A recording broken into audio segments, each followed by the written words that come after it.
Good evening, fellow geeks, and welcome to our next little playthrough that we're going to be playing of Ryutama by Atsuhiro Okada. I hope I pronounced that name right. We've got with us all of our geeks for this little playthrough, Em, myself, and Katie, and Tori, who is missing for our session 0 today. And we also have our good friend Matt, who we have not played with in a minute. And before we kick off with our session 0, I just want to give Matt a minute to talk about what he's been working on and where you can be found and all that good stuff.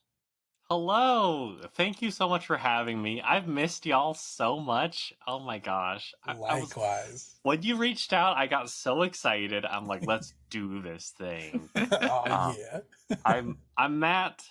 You can find me everywhere as Improv and RPG. And I make a lot of content for beginners for roleplay. So you can find me on YouTube, Instagram Reels, TikTok. Yeah, I make a lot of fun short form content. So, thank y'all Good so much for content. having me. Oh, it's a pleasure. Thank you for joining us on this fun little adventure. We are excited to play. Very Yeah, cool. So absolutely. that's our crew. Tori, misses everybody and she gives her love to this video, but she's off out of town. So um, we're doing a session 0. And for anybody who doesn't know what a session 0 is, we usually do these off screen, but we thought we would try recording one for once.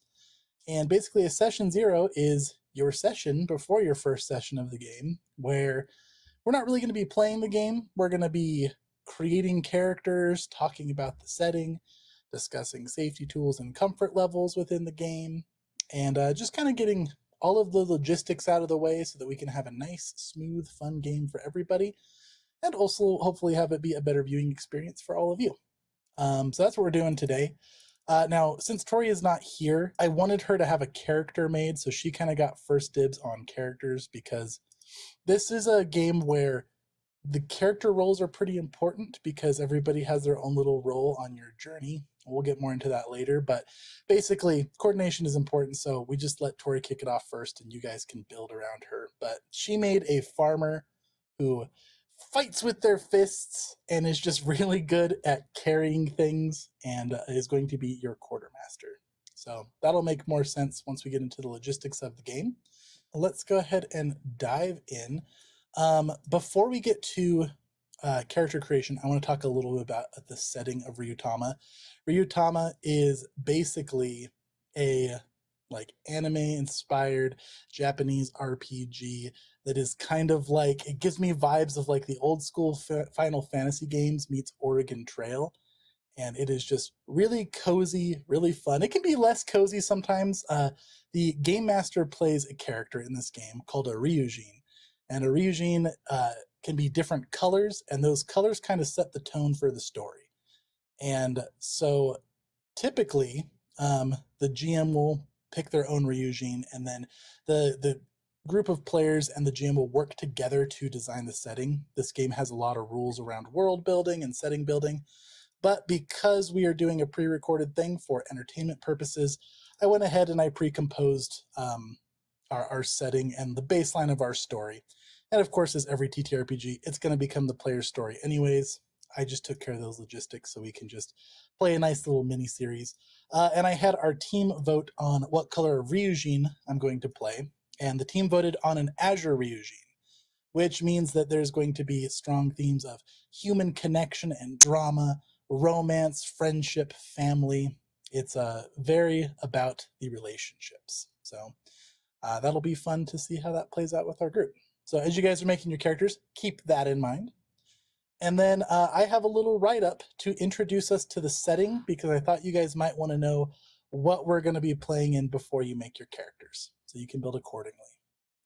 So once there was a ravine so vast and violent that even the bravest cartographers left it blank. It roared at the edge of the known world, carved into the earth like a warning.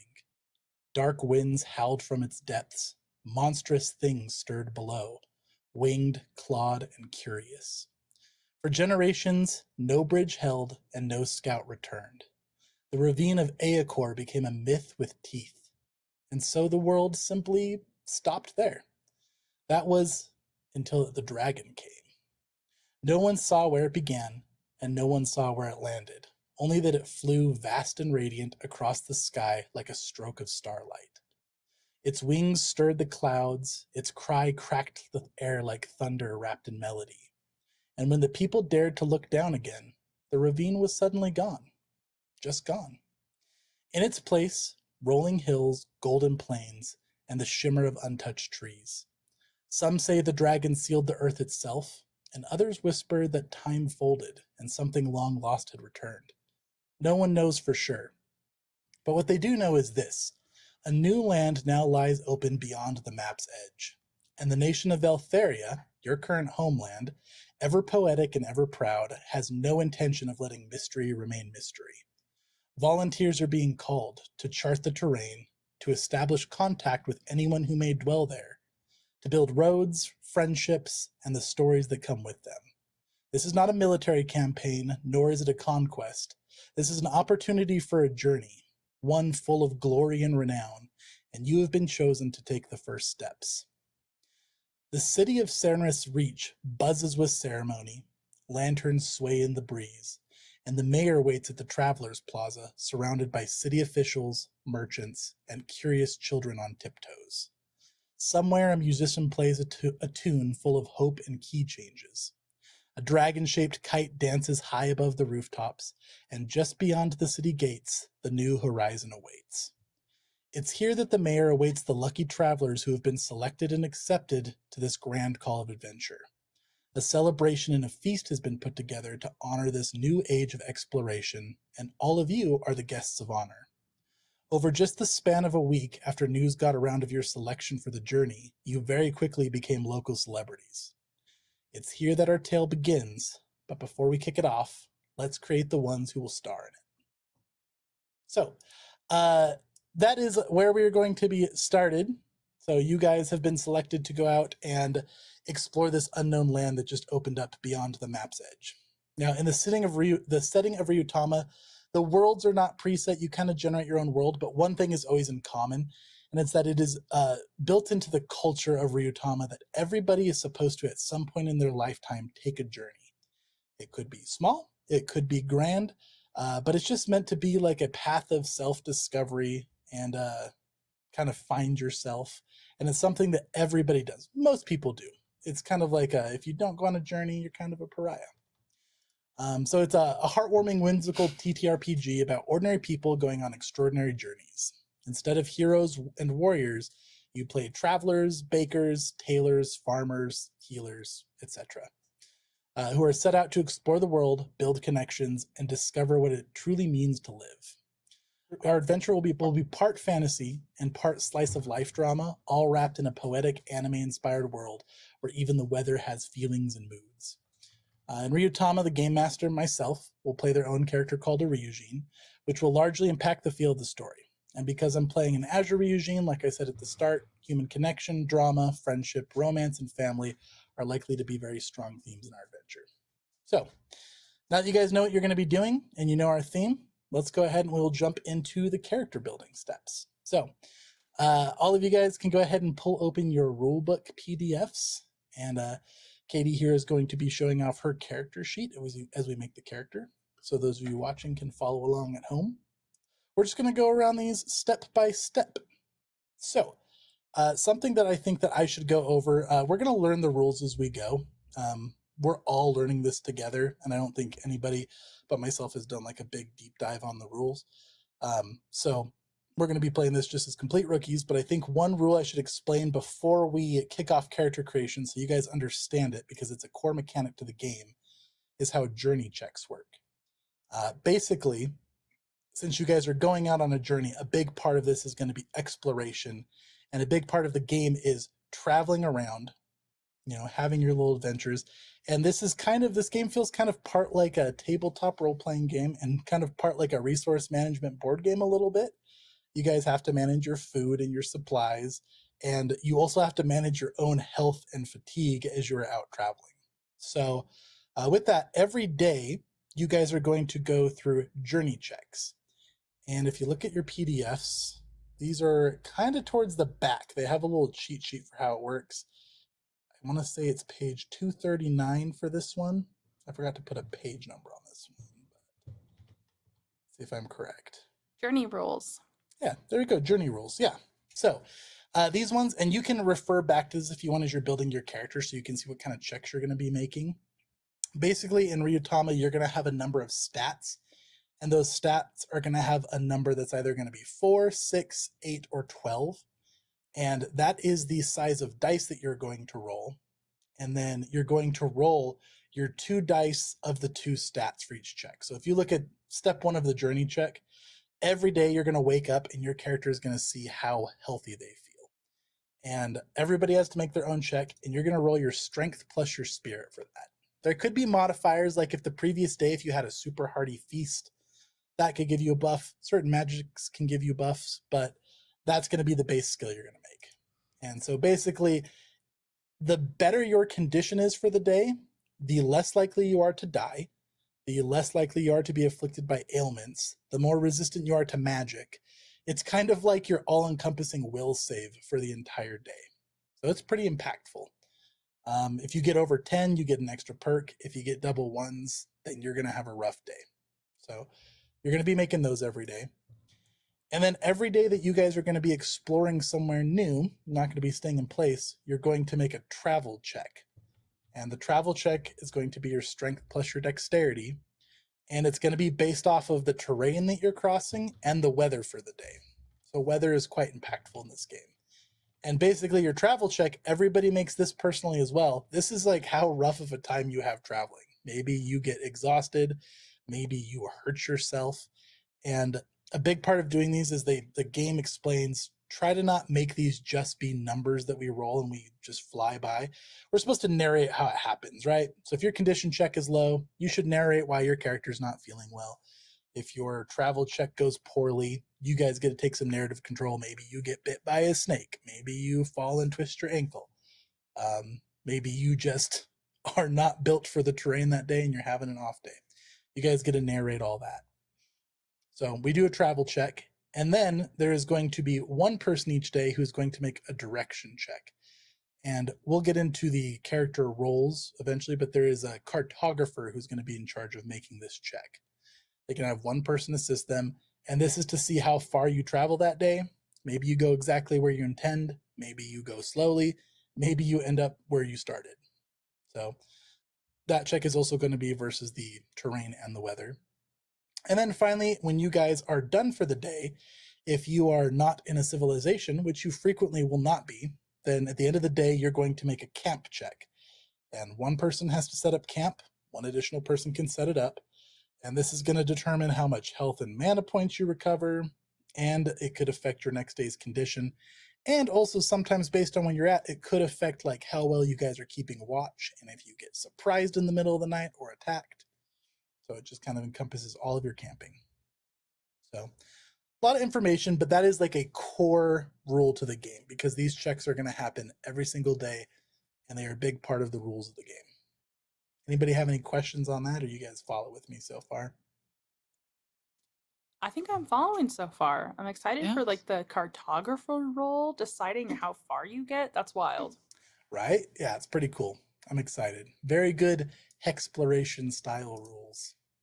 All right, so we already talked a little bit about Tori's character. She's playing a farmer, and she's playing your quartermaster. She is going to be the one responsible for tracking your food and your water, and she's going to be the main one. Like, people can help, but she's the main one in charge of making sure it gets hauled around properly.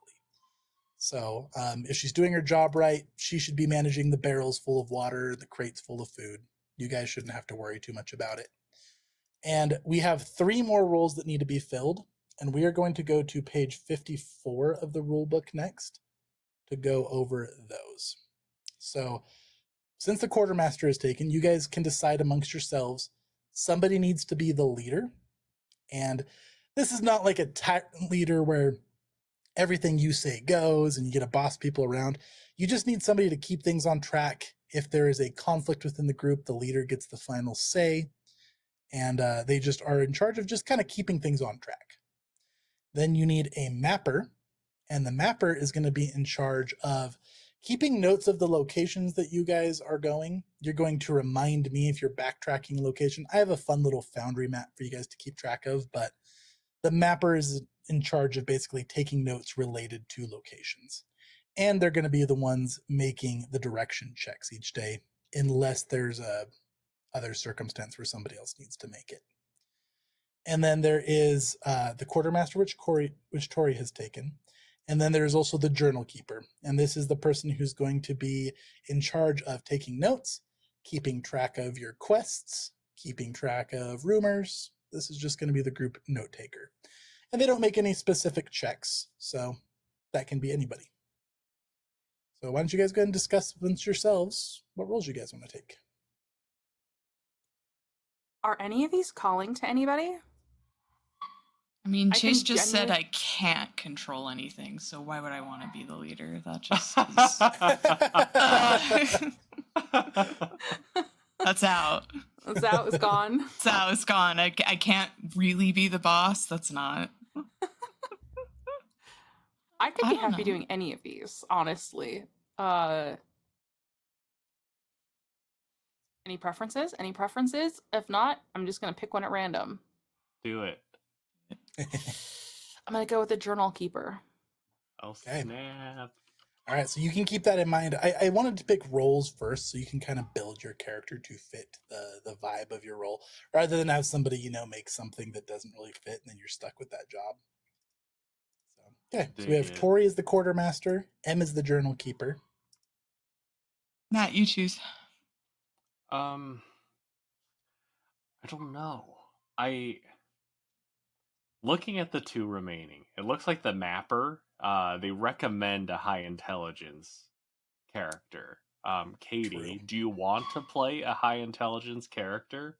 Oh, I don't care. I can play a high int or whatever, honestly. What role are you, what class? Do you have a class in mind?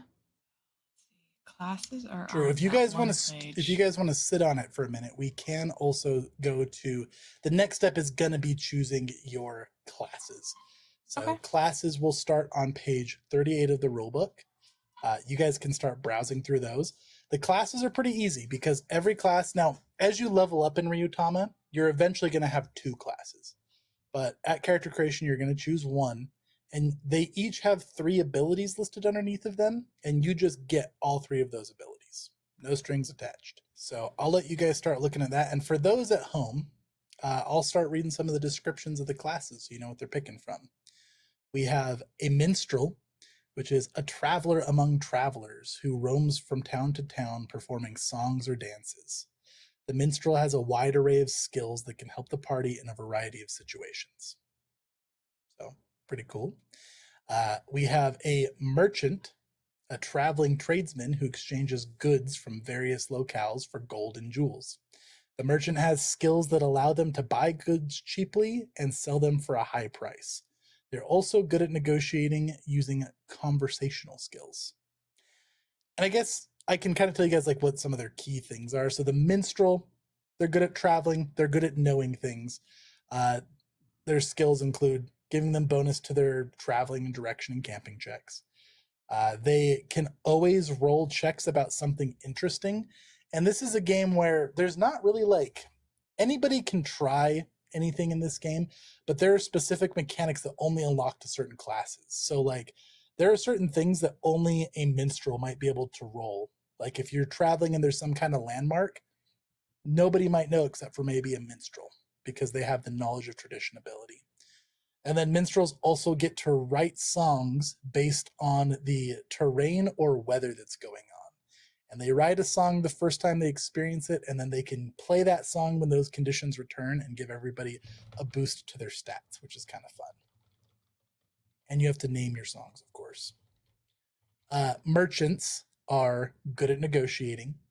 They can own more animals than everybody. In this game, everybody can own one animal, whether it's a pet, a mount, or a carry animal, without having to pay food or water for it every day.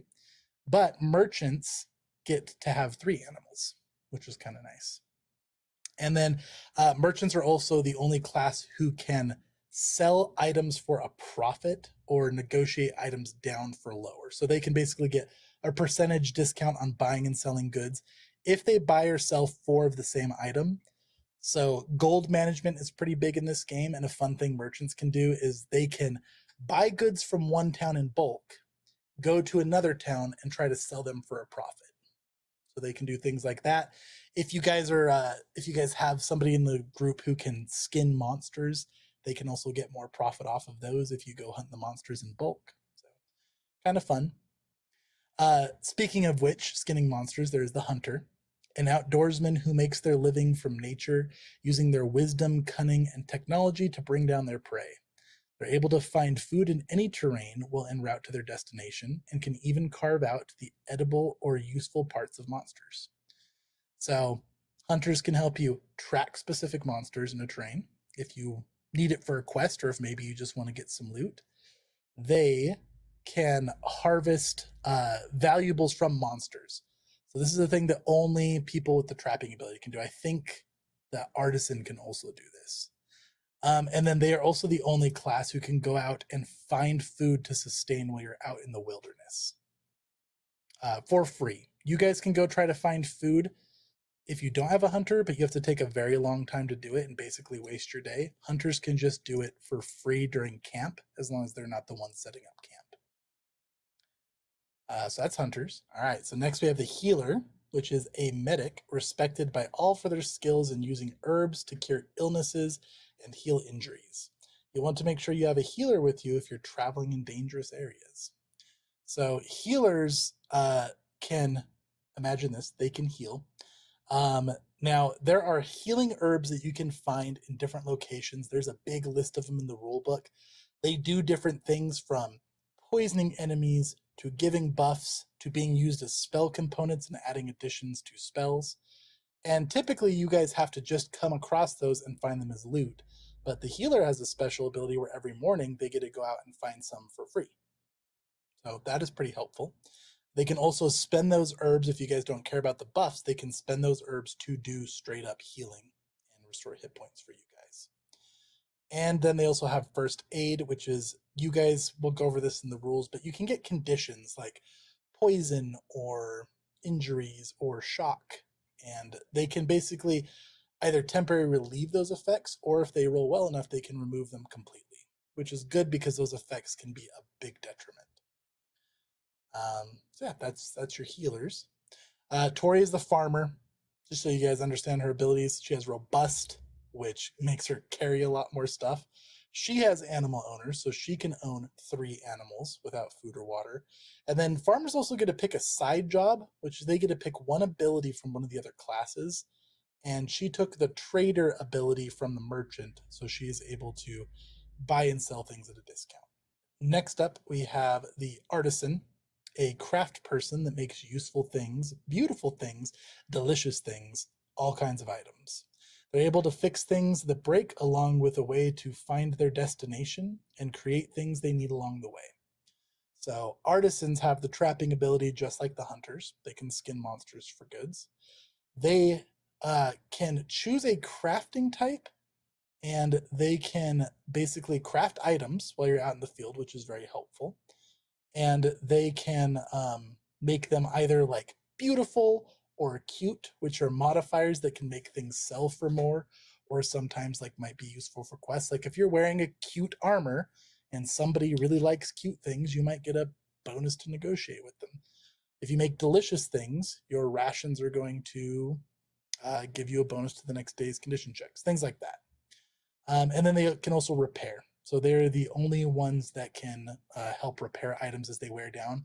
Basically, in this game, whenever you roll 1s on your checks with items, they will degrade and eventually break. So an artisan can be very helpful there. Next, we have a noble, which is a member of a noble house, accomplished in both the literary and military arts, as well as instructed in proper etiquette. However, nobles are not quite suited for the life outdoors and are not very good at traveling. So they have etiquette, which can let them leave positive impressions on somebody of high rank or status. They have a refined education, which is where the minstrels know things about the road, your nobles are going to know things about civilizations and society. And then they also have weapon grace, which is everybody's going to pick a mastered weapon type. And they also get an additional mastered weapon as well as a bonus to their accuracy checks. So they get 2 weapon types, and they are better with the types that they choose. And that is all of the classes to choose from. So what are we thinking, folks? I had mentioned two classes that spoke to me a bit, which were the minstrel and the noble. Ooh, I dig it. The hunter is the one that's kind of like calling to me. I have a character concept for every single class. So you guys pick, and then I'll just fill. Look how flexible I'll just pick one of them. Oh. We love that. We call that overachieving. Okay, to be fair, I have wanted to play this game since 2017. That's a lot of time to ponder on classes. It's finally coming true for me. I'm really happy. I'm honestly ecstatic, which is why I have so many concepts. Nice. Okay. So do you want to lock in Hunter, Katie? I think I'm going to lock in Hunter. Okay. Hunter is locked in. So on your character sheets, you should be able to choose the abilities from the drop-down list. And like I said, character sheet's not perfect. It should also fill in the stats used and everything. Just verify it against the rule book. And if there's anything that is incorrect, just send it to me on the side and we'll get that fixed before our first session. In the fillable character sheet? Yes. Okay. So under class, the first one, not the second slash, right? It's just the first. Yep, because everybody only starts with one. Okay. As you level up, you get a second one. Ooh. And then under the class skills, you should be able to, there's a drop-down box. You should be able to find the names of the abilities. And when you click on them, it gives it a little delay, but then it should fill in the stat used and the effects. If stat used is applicable. Do you know what you're going to lock in, Matt? I'm calling you out. Right in front of everybody. I'm making the 2 classes play chicken in my head right now. I'm trying to see, because there's just things that I'm reading where I'm like, this thing looks like it'd be really fun. Like, I love the idea of coming up with titles of songs based on what's going on and what's happened. But I also love the idea of someone who's not good at traveling who has to travel. It's just fun to me. It's so fun. That is really funny.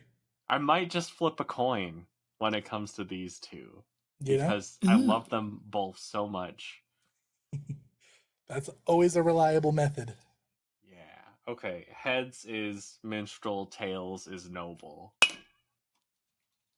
And all right, I'm not good at traveling, y'all. Let's go. Yeah. All right, we got a noble. That's incredible. Sweet. Okay. Okay. That we means got a I have noble, to now a lock in. farmer, and a hunter. What are you gonna fill in there, Em? This is the start of a joke. Yeah, it is, isn't it? So we need to fill out the party first. I'm really torn between artisan. Let's see. Merchant was really in the mix, but I'm kind of like artisan or minstrel. I will say if merchant was in the mix, if you're torn with others, Tori covered like their best ability. Okay. So it could be good to diversify away from merchant. Okay. Good. That one's out. Anyways, we didn't want that one. Sweet. Garbage. I didn't want you anyway. Do you think that minstrel or artisan would fit better for the party comp, Chase? You read all the rules. I haven't read all the rules yet. It's tough. If I was gonna min-max the party comp, I would say that an artisan would probably fill you guys out slightly better. I don't know. Katie has the trapping covered as a hunter. Yeah. Now, you guys can each do that. So you would, if you were trapping, you would get more parts from a monster. So, it wouldn't go to waste. You guys would salvage more from the monsters, which Tori could then sell in pairs of 4 for a bonus price. So that could be a good money maker. You can also just craft items for Tori to sell at a bonus, or you can get your loot and you can make it cute or beautiful, or you could be a cook and you could make everybody sustain a lot easier. And, you know, repairing is helpful, but also a minstrel. If you had a minstrel plus a noble, you guys would know everything about everything. You could help the noble with their travel checks. And that music ability is really strong. But what if I was a minstrel for the noble? That's hilarious.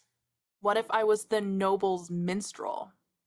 Oh gosh. But I could also be the artisan's. But I mean, I could be the bestie for the hunter as the artisan. This is really hard. I think I'm going to go Also with be the artisan's coin flip. Could also But be it's the not a noble's coin. personal chef. We're The rolling. options are endless. Evens odds? The noble's chef? I can't go anywhere without.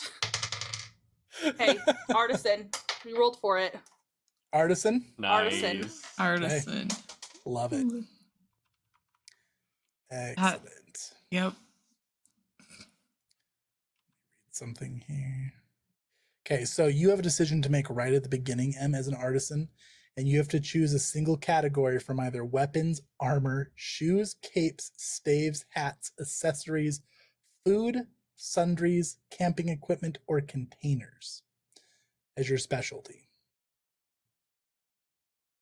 So it's a small list. Yeah, that's super easy. Super easy. Okay, as an artisan, I'm going to go with food. Man, we got a delicious indungeon brewing here. I didn't even think about that. My brain's like, can we make delicious armor? Because we can make cute armor. So we should have delicious armor. Gosh. That's so funny. All right.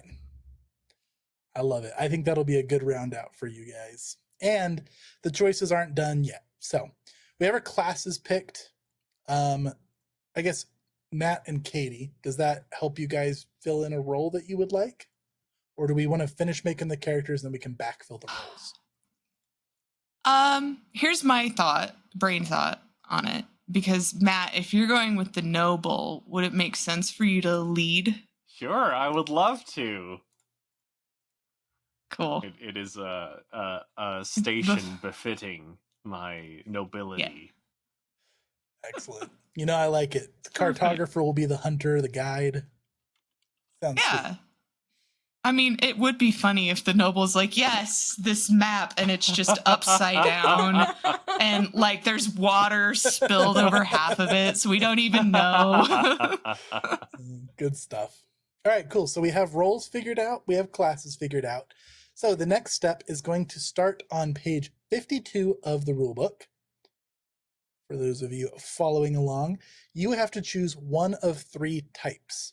Now, Tori chose a technical type, so she is a technical farmer, but technical is not out of the question. I would probably recommend having at least one of each amongst your group, but it is not required. But it could be very helpful. The 3 types are attack type, which is going to give you an additional mastered weapon. It is going to give you additional damage on your combat rolls, and it's going to give you additional hit points. There's the technical type, which is going to give you a +1 bonus check when using concentration. Sorry, an extra +1 bonus. And basically what concentration is, I can explain really quickly. Everybody has mana points, but only magic types will use mana for magic. The rest of you spend your, I think it's called actually mental points, not mana points, MP. But mental points, you can spend them to boost your checks. And typically you will spend half of your remaining MP, rounded down, and you'll get a +1 to the check. If you are a technical type, you'll get +2 on that check instead. And the other way you can concentrate is whenever somebody critically fails, you add a fumble point to the group pool, and anybody can spend a fumble point to concentrate. So that is something that technical types do. They also get a +1 bonus to initiative checks in combat. And something interesting in this game is initiative is not only your turn order, it is also your armor class. Because the higher you are in initiative, the harder you are to hit and affect with things. that combined with your condition are your defenses in combat. And then it also increases your carrying capacity by 3. So yes, Tori's carrying capacity is an additional 6. It's fine. And then the final type is the magic type. Magic type is going to give you 4 extra mental points. It is going to give you a spell book in which you can choose 2 incantation spells to start with. Incantation spells are studied spells of like general arcana magic. And then you also choose a season of which you draw your power from. So in the setting of Ryutama, there are 4 seasons, and each season is a little baby dragon. And basically what this game is the reason people go on journeys is they try to catch the attention of the Ryujin, which is the game master character. And the Ryujin will secretly watch travelers that they think are going to make good stories. They will document their stories, and they magically turn their stories into something called a travelogue to feed the 4 seasoned dragons to help them grow up and further enrich the world. So those 4 dragons give people their power of magic, and basically you choose a season and you can cast all of that season's spells. And they are flavored very cutely to the different seasons. So that is the magic type. It is a little bit more complicated than the rest, but it's very fun. I would like to play the magic type. M's like dibs. Okay. So we have a magic type artisan for M. Where do I put that on the character sheet? So there should be on the character sheet, there should be a type right next to the class. Got it. And just like a class, you will eventually get a second type as well as you level up. How cool. I'm a hunter. It's got to be attack type, right? I love it. It's gotta. That means we have every single type covered. Matt, you're free to choose anything you want. Can I ask you, in your magic type, which are you doing, incantation or seasonal? So every magic type does both. Oh, whoa. So you start with 2 incantations in your spell book, and you get a season. Okay. I would recommend if there's 2 magic types, you guys just choose a different season so that you guys cover more ground. Ooh, that would be really fun. I'm thinking magic type as well then, so we can have separate cool. seasons.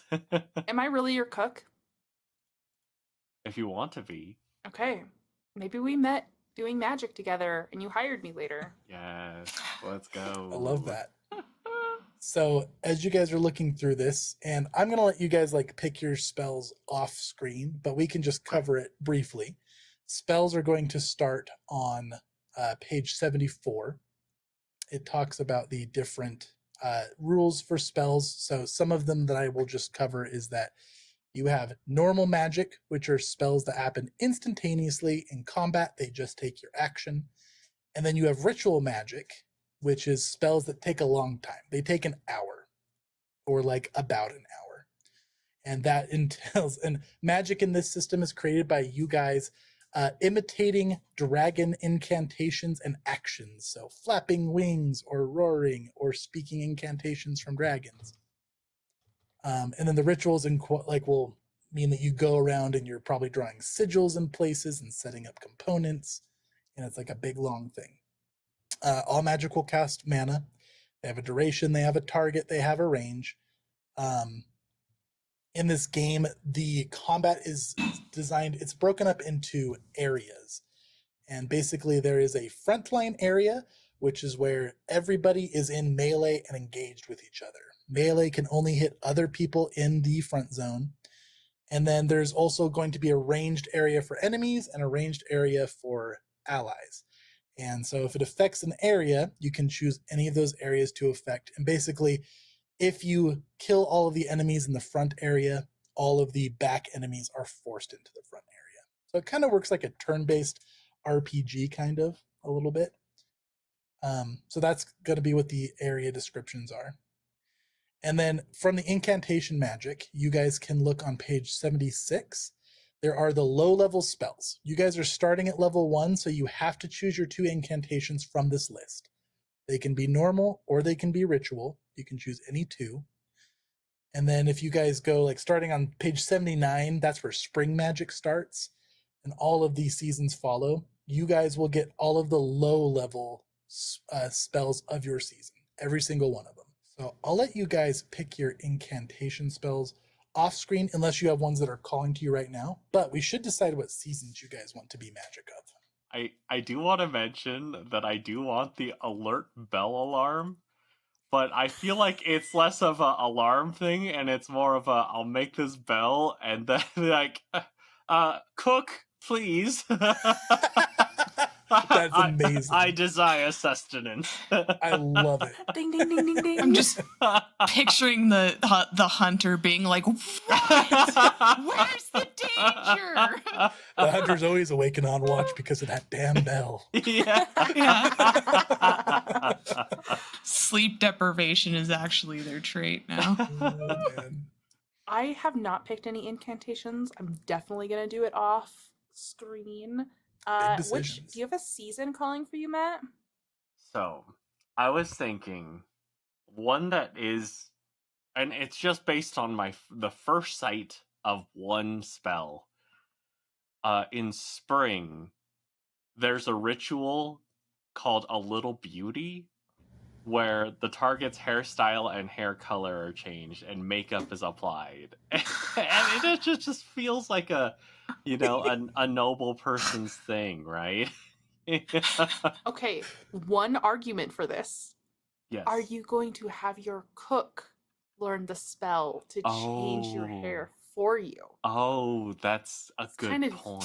Kind of like menial behavior here. Totally kidding. Totally kidding.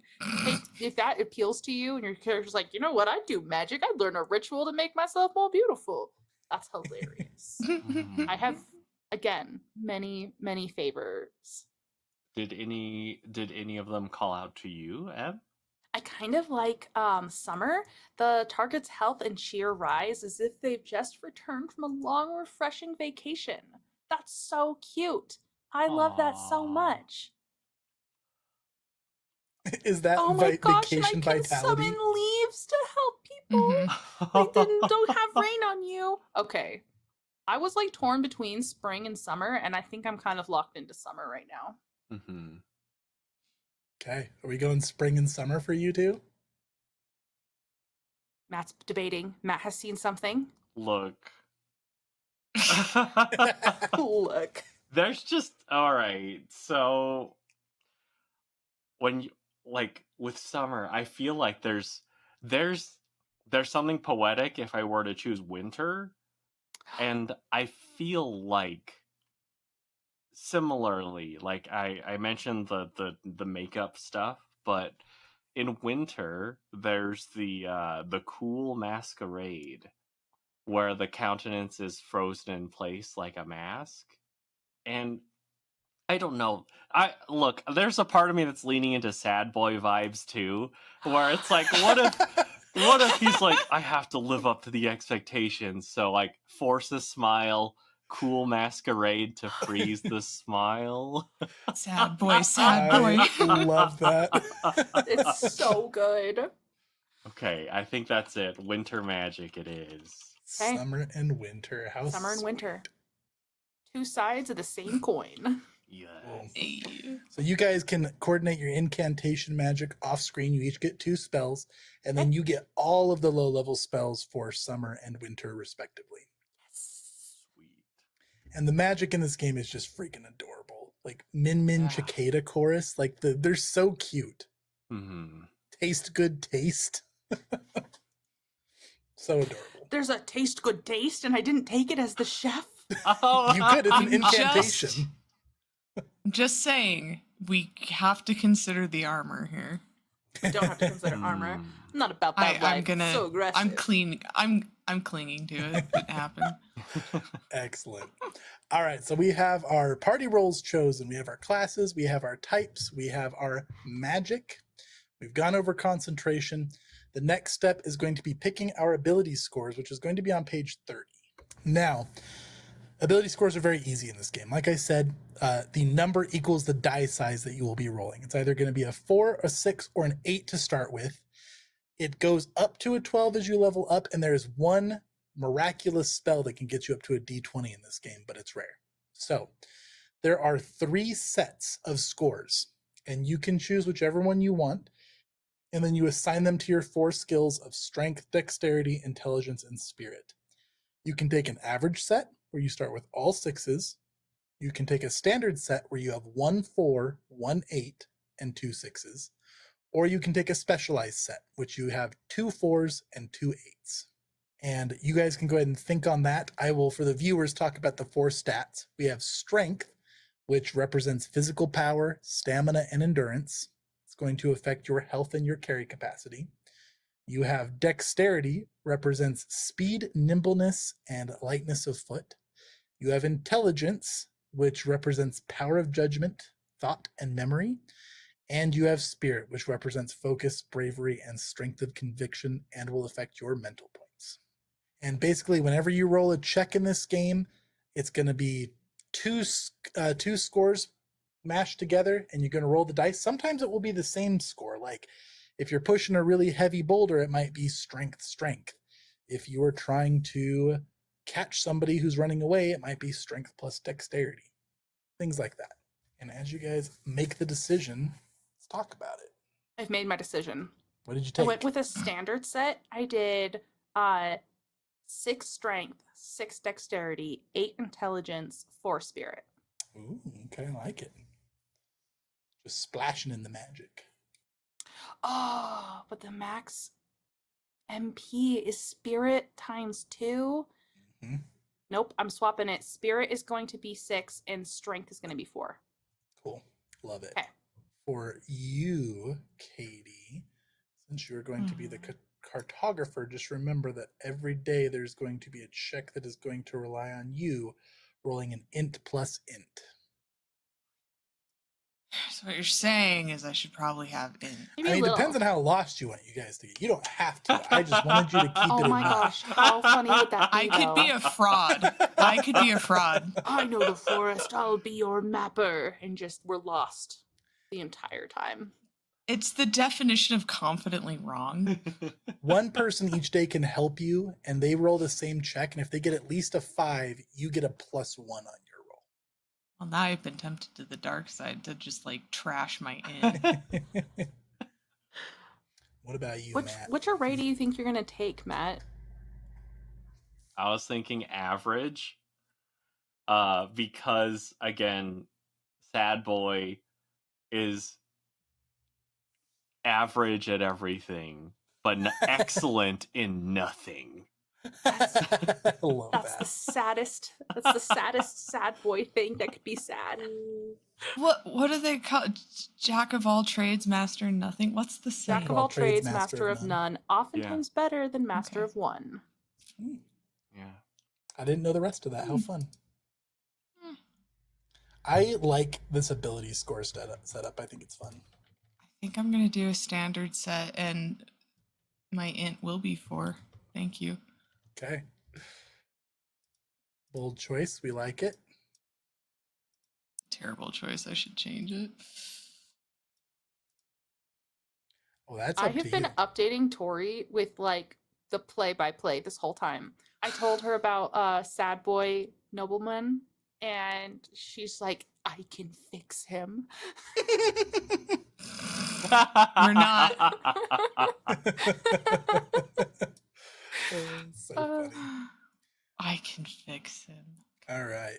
Okay, so we have it sounds like we have our sets and our ability scores figured out. Correct. Correct.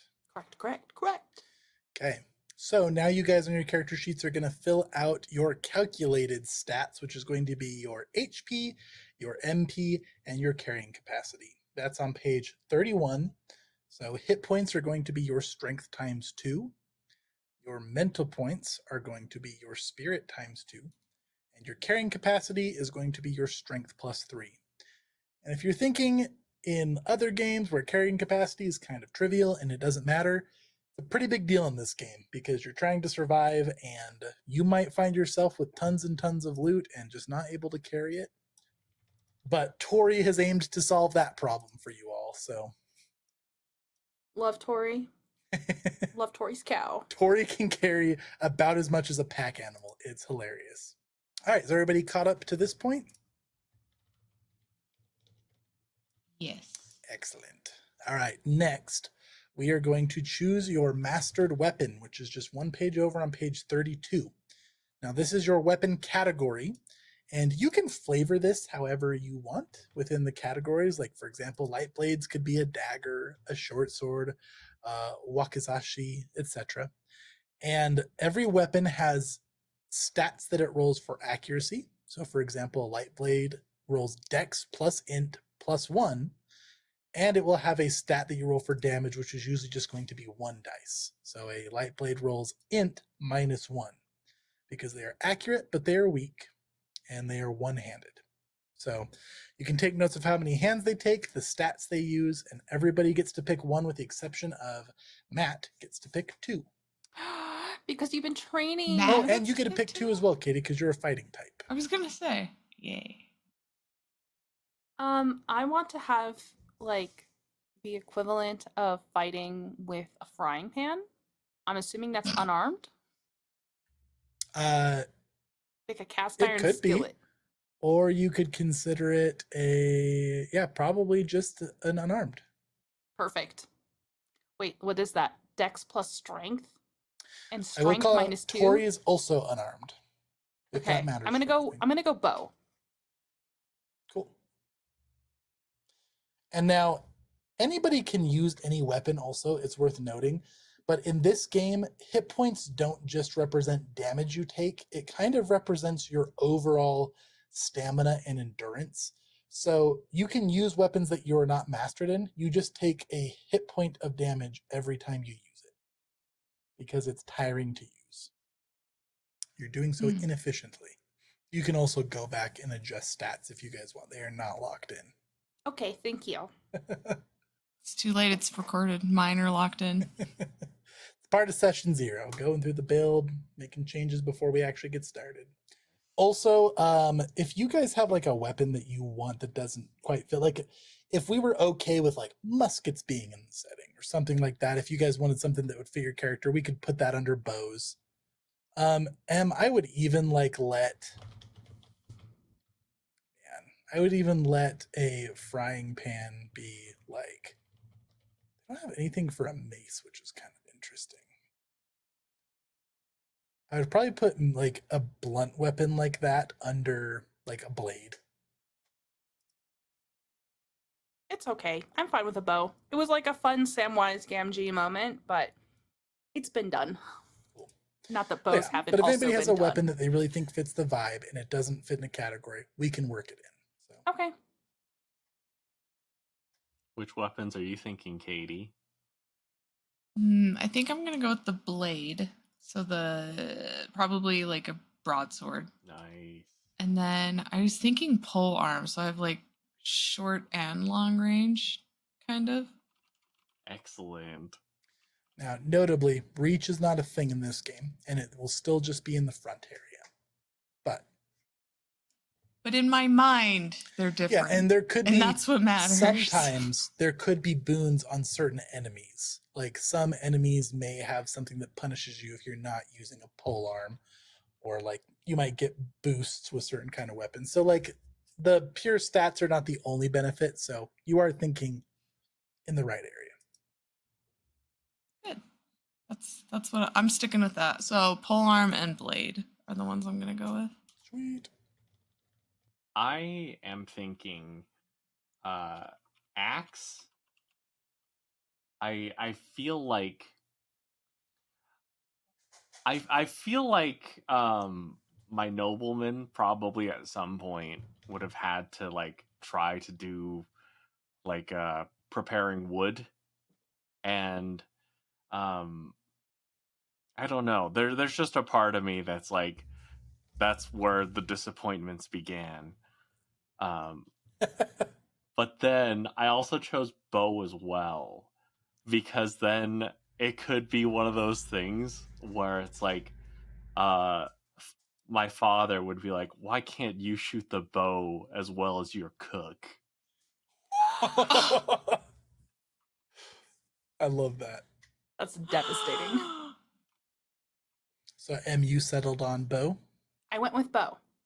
Katie, you settled on blade and polearm. Yes. And Matt, you're going axe. Axe and bow. Axe and bow. Fantastic. All right. So you guys all see those stats there. For viewers at home, the blade is going to use dex and strength for accuracy and strength for damage. A well-balanced one-handed weapon.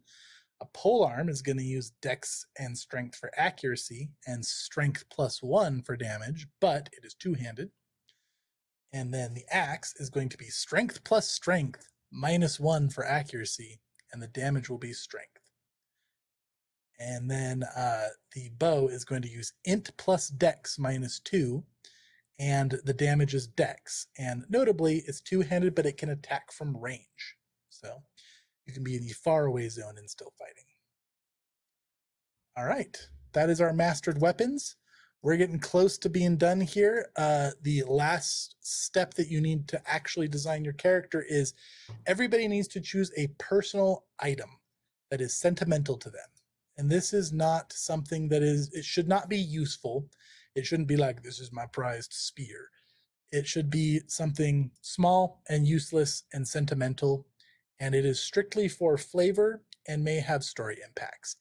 It's kind of like the mementos from Basin sort of a deal.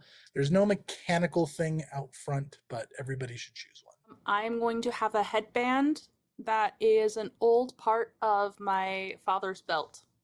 Oh, He retired, and I refashioned as an artisan into a headband. That's awesome. And you had that locked and loaded. It came to me. Art spoke. Art spoke.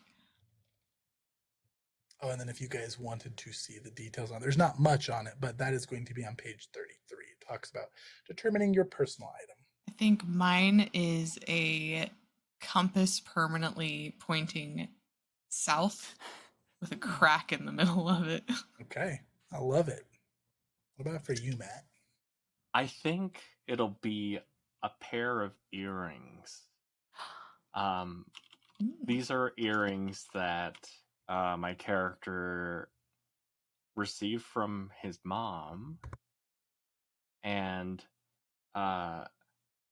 though he hasn't seen her in some time, she was the person with whom he always felt good enough. That's so precious. My heart is hearting. I love that. We're all going to have to fix Matt. Try to tell Matt's gonna make us laugh and cry. Awesome. All right. That is it for your characters. We have one last step, and I'm going to go over it briefly, but we're mostly going to take care of this one off screen because it is the crunchiest step, and I don't want to rush anybody because it's also kind of a fun step given that this is kind of a resource management game. And that is going to be spending your starting 1,000 gold. So, I also want you guys to coordinate with Tori on this. She has some thoughts on what kind of things she wants. It had some recommendations in the book for some starter kits that you can get, and also there is a group starter kit that everybody can pitch in for that will should cover most of your basic needs. So those packages are on page 68. You can see there's a basic kit. Now this is intended, everybody can buy this for themselves. It includes everything you need to get through your basic day and 2 days worth of rations for yourself. So if everybody gets one of those, you'll be set for 2 days of food. And then there's the party kit. If you guys want, you can chip in for it. It comes with a pack animal and everything you need to load up that pack animal with basic survival stuff. So you don't have to get those, but they are something that you can do. Now, as for the rest of gear, everybody will start with clothes on their back, but no armor. everybody will start with one basic version of their mastered weapon/weapons. So you'll have one of each without having to pay for it. And then that's it. And then you have 1,000 gold to spend. Starting on page 60. Oh, just 60. Look at that. Starting on page 60, it will talk about like goods and services and facilities and things that you might need to spend gold on. It also talks about the different modifiers on gear. Now, when you buy gear, you can't choose to have these modifiers for your starting gear. But as we go through cities, I might do things like say, like this shop sells gross hats, and they might be cheaper than a normal hat.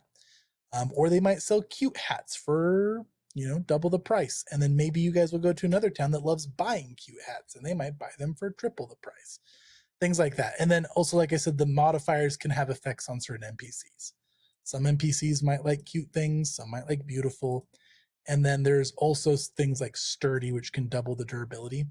You'll see those in the game as we go, but you cannot start with those tags on your gear. The things that you are allowed to buy, you don't need to buy any goods or services at the start.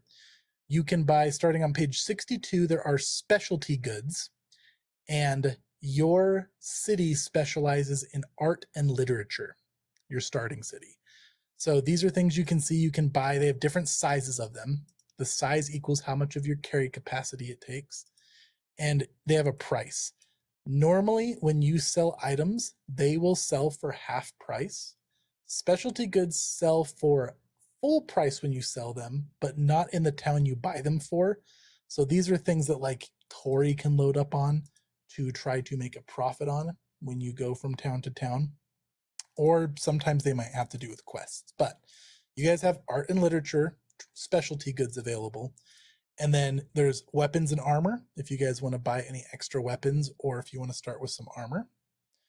There are shields for sale. And then any of the traveling gear or animals or general items are for sale. There will be no healing herbs for sale yet. But so pretty much everything except for facilities, healing herbs. Can I just call something out, Chase? Yeah. I've been scrolling through if you've been talking about this, and they have animals that are cheaper because they have a bad attitude. Yes. You can. So this is a thing. So with animals, that was the last thing I was getting to. Your animals, there's different types you can get. They can be a riding animal, a pet, or a pack animal. Riding animals and pack animals have stats that like will boost things. Pets don't have an immediate effect, but they could have effects kind of like how cute and beautiful does. And you can eventually you can make them clever and teach them tricks. But if you buy a pet right out the gate, it's going to be just a pet that's like can't really do much. It's going to be mostly for flavor and interacting with NPCs. And then you can modify it as you go. But you can add these tags to animals that you buy if you can afford it. I'm going to get a baby chicken. Oh. Not really. Maybe Future I will. food? I'm a cook. Yeah, I'm going to pet my food. The eggs Excellent. it makes in the future. I'm not going to eat baby. Disturbing. So yeah, no. So for those of you watching at home, the things that they can buy, the categories, we went over specialty goods.